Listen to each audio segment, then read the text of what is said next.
আজি আমি জানিব গৈ আছোঁ পাকিস্তানৰ অৰ্থব্যৱস্থাৰ অৱনতিৰ বিষয়ে আৰু এই অৱনতিৰ কেইটামান কাৰণ জানিবলৈ চেষ্টা কৰিম।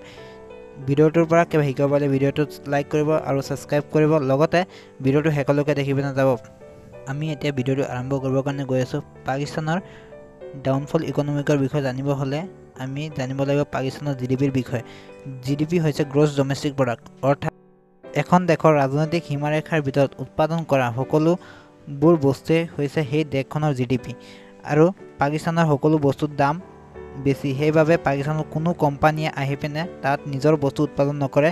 ইয়াৰ প্ৰধান কাৰণেই হৈছে যে পাকিস্তানৰ মুদ্ৰাৰ আন্তৰ্জাতিক বজাৰত ইয়াৰ দাম কমি আহিছে, সেইবাবে ইয়াত সকলো বস্তুৰ দাম বেছি। আৰু আন্তঃৰাষ্ট্ৰীয় বজাৰত এই মুদ্ৰাৰ দাম কমি অহাৰ প্ৰধান কাৰণেই হৈছে বেলেগ দেশৰ পৰা লোৱা লোন বা ঋণ। এই ঋণৰ বিষয়ে বুজাবলৈ চেষ্টা কৰিছোঁ। যদি জনসাধাৰণে কোনোবা বাণিজ্যিক বেংকৰ ওচৰৰ পৰা ঋণ লয়, তেন্তে এই ঋণৰ ওপৰত সুদ দিব লাগে।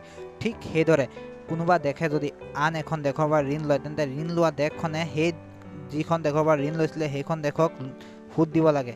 পাকিস্তানে লোৱা এনে ঋণৰ বাবে পাকিস্তানৰ অৰ্থব্যৱস্থা আৰু বেছিকৈ ডাউনফল মানে অৱনতিৰ ফালে আগবাঢ়িছে।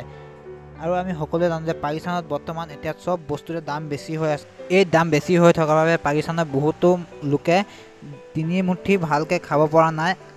কিছুমান লোক এনেও আছে যে এটা বা দুটা ৰুটি খাই পিনে জীয়াই আছে।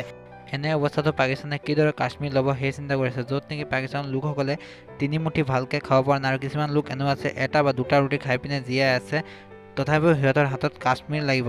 এতিয়া যদি আমি ক'ব যাওঁ যে পাকিস্তানক কি লাগিব, ইকনমিক নে কাশ্মীৰ, পাকিস্তান লোকসকলে ক'ব যে আমাক কাশ্মীৰ লাগে।